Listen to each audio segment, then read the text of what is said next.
Hello and welcome to the Beat Cancer Answer, brought to you by BeatCancer.Org, the Center for Advancement in Cancer Education. We believe that 90% of all cancers could be eliminated through environmental and lifestyle choices alone, and science agrees. Unfortunately, most people don't know it, so we provide the education that can help you prevent, cope with, and beat cancer through diet, lifestyle, and other immune-boosting approaches. On every podcast, we will feature an expert who can teach us how to become part of that 90% who could prevent getting diagnosed with cancer. If you already have cancer, we have empowering information for you too. Over the past 35 years, we have helped thousands of cancer patients get back into the driver's seat when it comes to their personal journey of healing cancer and preventing future reoccurrence. On this episode, Dr. Susan Silberstein interviews psychologist Susan Barbara Apollon on grief, love, and cancer healing. Good evening. This is Susan Silberstein, and I'm very happy to have with me Susan Barbara Apollon. She is a Pennsylvania psychologist in private practice for 30 years. She specializes in oncology, grief, and trauma. Coming from a family of physicians and being herself a 20-plus year survivor of breast cancer, Susan is a researcher of mind, consciousness, energy, and the factors which contribute to healing. A blend of Eastern and Western wisdom, her work celebrates an integrative approach to managing a diagnosis of cancer. She passionately seeks to empower, enlighten, and inspire while providing comfort and hope. Susan co-leads a gynecological cancer support group of extraordinary women known as the Gyne Girls. She's also an educator, speaker, and author of books and CDs, including Touched by the Extraordinary, Books 1 and 2, Healing Stories of Love, Loss, and Hope, Affirmations for Healing Mind, Body, and Spirit. Most recently, an inside job of Psychologist Shares Healing Wisdom for Your Cancer Journey, as well as its companion workbook for making healing personal, and also a series of CDs for meditation and healing. As I often say, I never met a Susan I didn't like, and you, Susan, are certainly no exception. Welcome. Thank you so much. And I am truly honored to be with each of you. I am so in awe of the fact that you're doing this work, and I really, I'm just proud to be a part of this. So thank you. Well, we thank you as well. So let's dive right in because we have a lot we want to cover. Tell us, how does your approach to helping heal persons challenged with a life-threatening illness like cancer differ from that of more traditional psychologists? Well, I and my work essentially begin with an integration of understanding that everything is energy and everything vibrates. So actually, I realized when I was thinking about this that I actually do practice integrative vibrational psychology. And so my way of helping people to heal is to help them be aware that everything is energy and of their own energetic makeup, and of the importance of their choosing thoughts that enable them to literally feel better. In other words, to choose high vibrational experiences, and that those experiences, in turn, and I teach them this, actually help them to experience healing by improving the immune system. I've been doing it for about 30 years. My work is honoring the relationship of mind, body, and spirit. It's based on my understanding of energy. I've been doing that since the late 80s. And I think in terms of the wisdom of the East, in terms of how they break everything down into elements, and each one's associated with organs, etc. But the Chinese, the Eastern way of thinking, have always understood that continued or chronic stress or exposure to challenging situations these things lead to a blockage or blockages of normal flowing energy within the body, and that's going to result in an imbalance of energy and a lack of well-being. So I can help my patients by enabling them to understand energy. And I combine my psychological training with my love of how the body works, along with the wisdom of the East. And this seems to help people to be able to get a better handle on managing their illness and contributing to their wellness. Does that make sense? It does, and it's quite fascinating. Mm-hmm. And I guess that goes along with the idea that you and I have often talked about, that cancer is a wake-up call. So explain how your thoughts about that. Well, there's no question. When we're given that diagnosis, everything stops, and our identity in that second is gone. It's changed. We begin that transformation of who we are. And so what we do in life is we get caught up in our work, in family, in the problems, in the stress. And as we do, we begin to detach from what our soul needs, from what we need, what our body needs. And so we distance ourselves. We forget to exercise. We don't remember to get as much sleep as we need. We tend to have some dysfunctioning relationships more often. We argue more because we're more stressed out. And so getting a wake-up call, the 3 little words, you have cancer, that starts a process within us of examining what happened, what went on, what do I need to look at to create a shift here so that I can begin to heal and I can begin to feel better. It's a wake-up call about our relationships, about our lifestyle. It's a wake-up call about life, and that's a good thing. I like to think of cancer as a gift. That's the term I use because it enables us to recognize or look at what is working for us and what is not working for us. So then we begin to make shifts, and these shifts begin to help us feel better. In some cases, it's more of a gift because we end up with people in our lives that are so wonderful and would not have been there had we not had been given this diagnosis. It's a gift sometimes because it allows us to actually discover what's not working within our bodies that we wouldn't have known if it hadn't been for the cancer. And I had that happen to me. So I'm here because of my cancer. I just think of it as a wake-up call to life and as something positive. It may not be experienced that way initially. Of course it will not be. But over time, most of my patients, probably all of them, have been able to see that perspective and take that perspective. And that helps with the healing as well. That's wonderful. I often have found that patients who find that they can learn the message that the cancer comes to deliver, they get well. Yes. Those who are not getting that, they're going to have a much tougher time. So what do you think the key tools are that can most help those trying to heal from cancer or some other serious illness?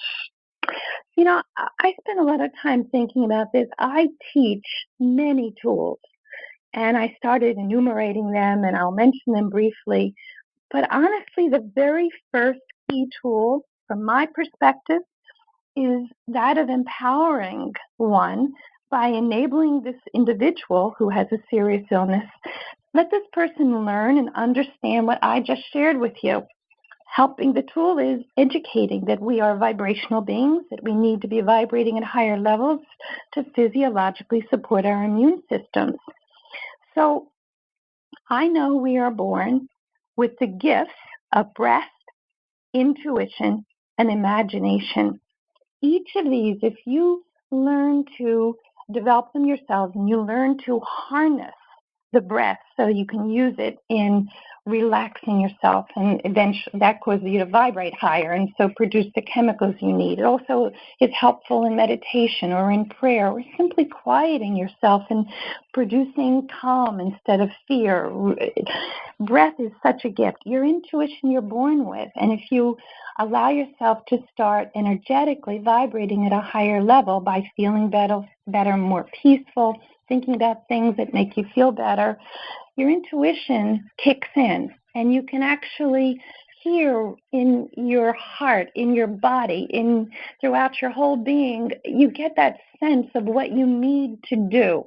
It's not hearing with your ears. It's an awareness that there is a truth that is speaking to you that bypasses the brain. But it's a knowing that you have, a knowing about whether to trust this doctor, whether to trust this particular surgeon, whether to go with surgery or radiation or chemo. There is a wisdom we have, and we need to learn to harness our intuition to be able to trust it. And the gift of imagination. We are born with the ability to use our minds to help us know more, to experience more, and to heal. Those of us who use imagery in helping our patients with the ability to imagine that they are in, let's say, at the beach, or they're at their favorite place that brings them peace and comfort. You can combine that gift with the gift of breath, and you can use those to help produce chemicals needed for healing in the body to support the immune system. I encourage my patients to use their breath. I have created cognitive behavioral tools that I call, and they're in my book. I call one face, embrace, breathe, replace. It's the use of your breath with imagery as well as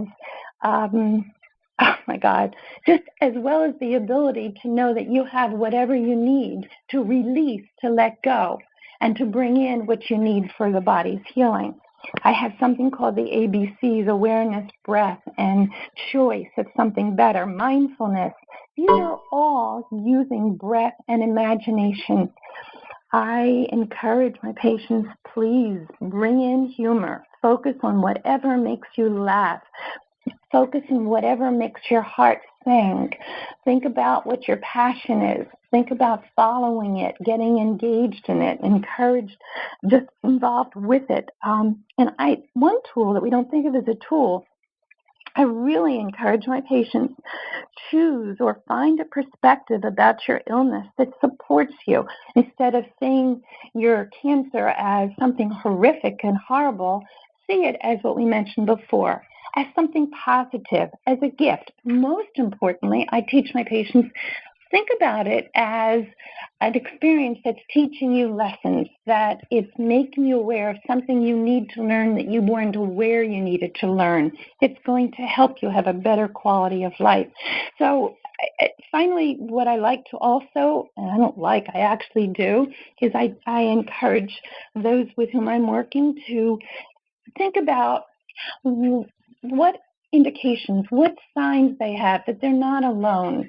Do they use prayer? Have they experienced what they call synchronicities, experiences that feel like coincidences, but they know they're far more than that? Are they reading books of inspiration, because these have the power to shift their thinking as well? So reading stories of those who have gone through their cancer or cancer similar to theirs and have survived. We need everything we can get, and everything you get to choose. You get to choose the tool that's going to use you, that's going to help you the most. And that's personal, but faith to me is a big deal. It does help. So those are some of the tools that I use. Well, I love them all. Bottom line, I just wanted to mention that one of the tools that you listed I'm particularly excited about, and that is intuition, because cancer patients' heads are usually spinning with advice from various doctors and other health professionals and their family and their friends and their neighbors. And everybody's giving them different advice. And many times they come to me and some of our other counselors asking us to help them make a decision, which we cannot tell them what to do. But if we help them get in touch with their inner wisdom and their intuition, many times they know what they want to do. It's just the arguments are rattling around in their heads and they haven't learned to trust that. So I'm really excited about that tool. Thanks. Okay. All right. Now, I want to talk about your definition of healing and how it differs from conventional definitions, and also how healing might occur on one level but not another. So let's try to get through that kind of quickly so we can move on. Okay. So the West thinks of healing, when I say the West, Western medicine, thinks of healing in a very traditional way. And if you define it according to the dictionary, it's the act or the process of curing or restoring to health. But with this thinking, this definition, I feel that the thinking and the expectation that the healing has to demonstrate a complete restoration of health. The emphasis is on physical healing, and it's sort of an all or nothing. There doesn't appear to be a consideration of healing emotionally, mentally, or spiritually, and or that whatever physical healing you need, it's not related to anything dealing with your thoughts, feeling, or spirit. My definition is more in alignment with how the Eastern wisdom perceives healing, and that's that healing takes, from my perspective, takes into account the relationship of mind, body, and spirit, and it occurs with the restoration of balance and harmony. When healing or illness occurs, it does occur on several levels, but I want to go back and emphasize something. My definition of healing is that it is the restoration of balance, peace, harmony, and that sense of wholeness or completeness. And this does mean that there is healing that occurs on several levels and needs to be included in thinking about healing. So your mind, your thoughts, and your emotions as well, and your spirit, your sense of who you are and that you might be so much more than who you are. All of these are part of what get transformed when you're going through an illness such as cancer. And again, I think this does differ from the Western perspective. So you can heal emotionally and spiritually, but you may not heal physically. And some of the stories I will share with you take that into account. The Eastern perspective, as I said, understands that we heal on several levels. The Western does not. And this is really because in the Eastern way of thinking, energy is blocked. And if it's blocked energetically and physically, it's also blocked mentally, spiritually, and so forth. Does that make sense? Well, it makes perfect sense to me for sure, because especially in the field of oncology, we use the yardstick, that is, Western oncologists generally use the yardstick of removal of the symptom. So if we've gotten rid of the tumor, we've got a cure. So then you're healed. Exactly. When in fact that creates a very false sense of complacency and really has little or nothing to do with healing and may even be counterproductive. We all want the tumor to disappear. Exactly. But that may only be the very beginning of what true healing is about. And I have patients in whom the tumor never disappeared, but are living full, healthy, joyous lives. All right, let's talk about the connection between healing and love. Energetically, love has been shown scientifically to be among the highest of the energies. It's really the highest with the exception of enlightenment. And I talk about that in the book. But the highest, being the highest, means that when you're focused on something that you love or you're experiencing unconditional love for yourself or for another, you are producing the chemical messengers that help your immune system produce the kinds of cells needed to seek and destroy a virus such as cancer. So love is very powerful in helping you to heal. And my work is based on enabling or helping people to choose love over fear. Fear has been shown to be among the lowest of the vibratory experiences, and love among the highest. And when you are ill, you tend to focus on, if someone gives you a diagnosis that you have cancer, the first thing it's going to hit is that overwhelming sense of fear and thought that I might die. Those are normal. They're appropriate. They are things we experience because we're human, but they're not thoughts and vibrations we want to hold on to. And so as quickly as we can, we need to learn the art of noticing them and doing what we need to do to shift them to something higher, which is frankly choosing love, something that has to do with love of self, love of that which you are in, people, places, and also love of self means you're going to let go of what doesn't help you, that doesn't feel good. So that's a function of love most people don't think about. That's good to know. And I guess that segues right into doing what you love and how important that is, and being of service and how that helps heal. I can't emphasize that enough.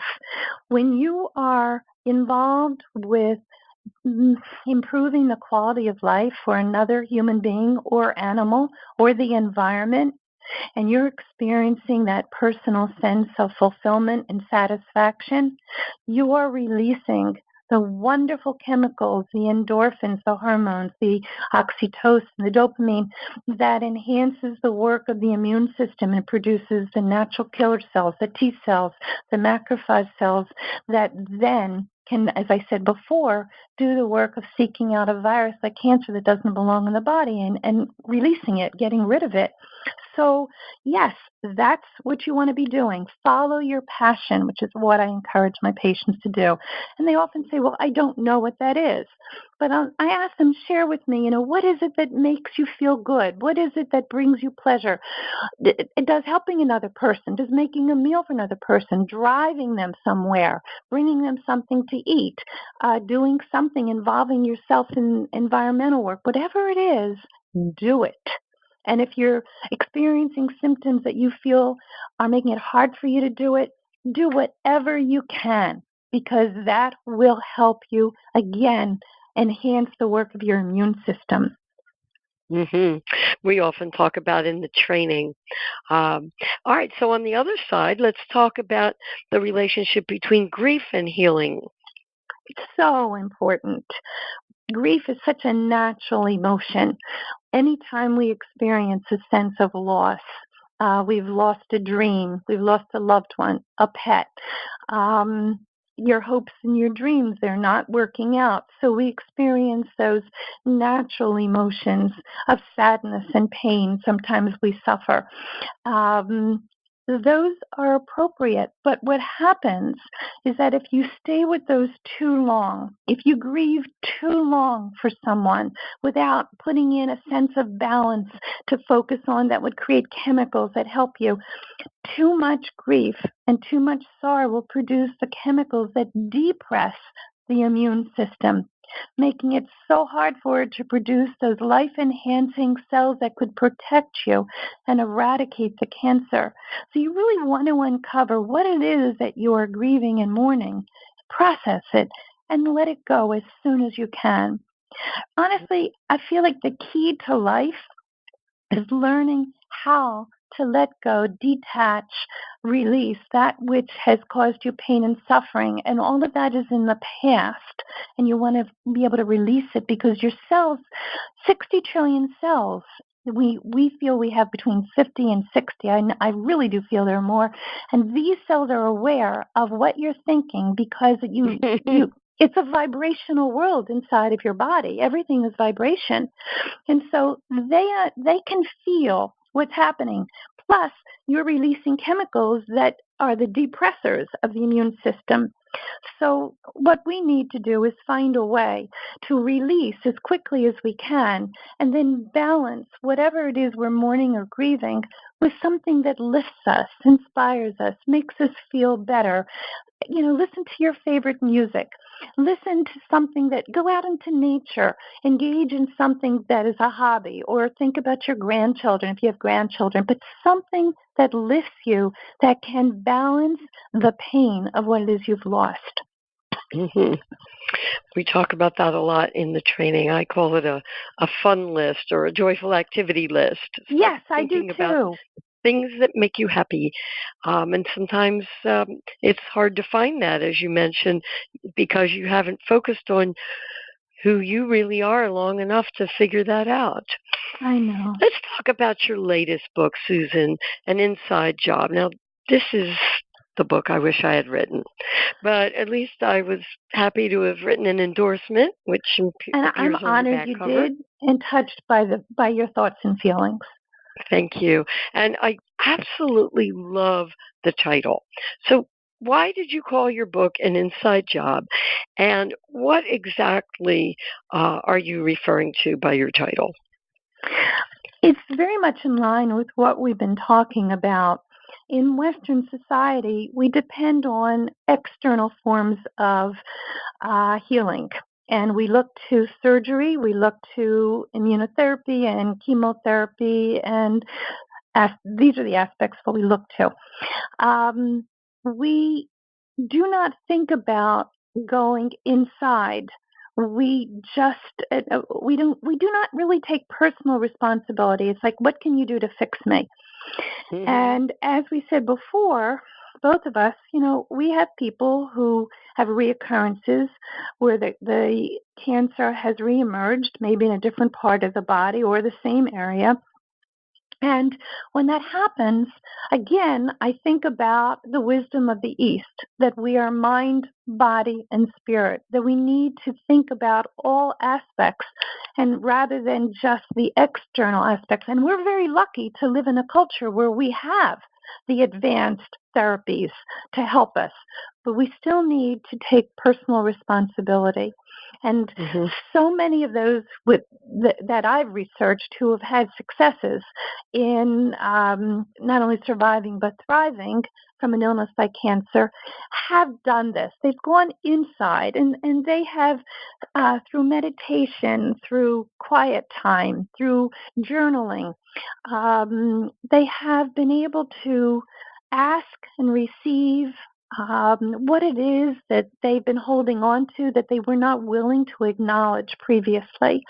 And so they begin to be more aware, perhaps, of guilt that they've held on to, or anger or resentment. And they realize, and we talk about this in sessions, that these are feelings that they legitimately had, but they're not serving them now, and they need to be released. And the cells need to know they're releasing them. And so this is an inside job. This is not external, it's internal. So it just felt like the most appropriate title for the book. I absolutely love it. Now, can you share with us some of those all-important patient stories that we want to hear that you talk about in your book? Yes. If there's time, I'd like to mention three of them. I have three in mind. And the first one is a story about Josie, and it was 1990. She was 43 at the time, and she had breast cancer. And for that, she had the breast removed, and she had radiation and chemo. But within a year later, she had cancer come in again, this time on the other breast, and she had the other breast removed and radiation. She, at the time, was experienced legitimate, appropriate anxiety and fear in what she had gone through. This was a scary time for her. It was difficult for her to sleep. It was, she had a lot of legitimate worries, and her rabbi had referred her to me to get some help with this. she recognized that in dealing with a lot of what she was dealing with, she was also dealing with the loss of some of her identity. And so we worked with that, of helping her to understand that she was just in a state of transformation and reforming her sense of who she was. And the ground, yes, had fallen away from her, but we were rebuilding her ground, helping her to restabilize. And I remember that she had a wig and she didn't want to put it on. And her husband said, no, nobody will realize. And she did. And when she did and went out, she said, maybe life can be normal, because nobody recognized that she had a wig on. That was anxiety provoking for her. But she began to approach things more positively. Unfortunately, she, within a short period of time, then developed lung cancer. And within months after that, the way that was treated was surgically. They removed that lung, but then they found tumors on part of her other lung, the middle lobe of her lung, and that was removed as well.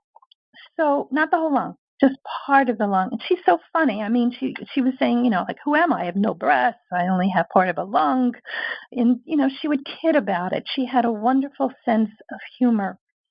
I am convinced her attitude that has contributed, her willingness to focus on positivity, focus on what does she need to do to be happy, that has enabled her to heal, because she experienced healing from the first and second. The lung cancer came later. She has been free of any lung problems for quite some time. Her journey had been tough, but she has healed on several levels. And one of the things that I needed to do to help her was to enable her to value herself enough to let people know what it is that she needed from them. She's such a good person. All she's ever wanted to do is to make other people happy. And people don't understand how putting your needs second and third and fourth place in order to help somebody else with their needs and make somebody else the primary person that you're going to tend to instead of yourself, how that actually impacts your cellular makeup. Because your cells know that you're putting others before you, or if somebody has hurt you, you're not letting them know that. You sacrifice a lot of yourself when you do this.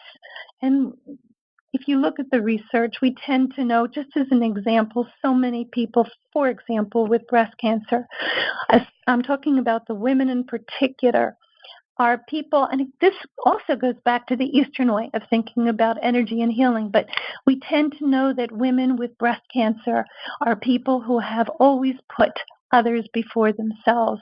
Mm-hmm. And the body tends to know this. So when you are given that wake-up call of cancer, it is learning that you need to love yourself first, unconditionally. So we worked on that. And another thing we worked on, too, she had this issue in her relationship with God, and it was fear-based, because she was afraid after her first experience with cancer. She was afraid it was going to come back again and take her. And she said she made a deal with God. Well, she was visiting her parents' graves, and she said, just let me be well enough to get my children to the point where they can take care of themselves. And when that passed and she was still here and they were on their own, she once said to me, Susan, I'm afraid God's going to take me up on my deal. And I said, well, just make a new deal with God. He wants you to be happy. He wants you to be here. And that brought her great peace, and it brought her great comfort. Well, I'd love to hear the rest of your stories, but they would have to be a lot shorter than this one. Okay. We won't be able to fit it in. If you could tell us one more that's a little more focused. There's another story of a gentleman who was diagnosed with non-Hodgkin's lymphoma, and he had lost his son shortly after retiring, and he had been so looking forward to retiring and spending time with his son, who he dearly loved, and his grandchildren.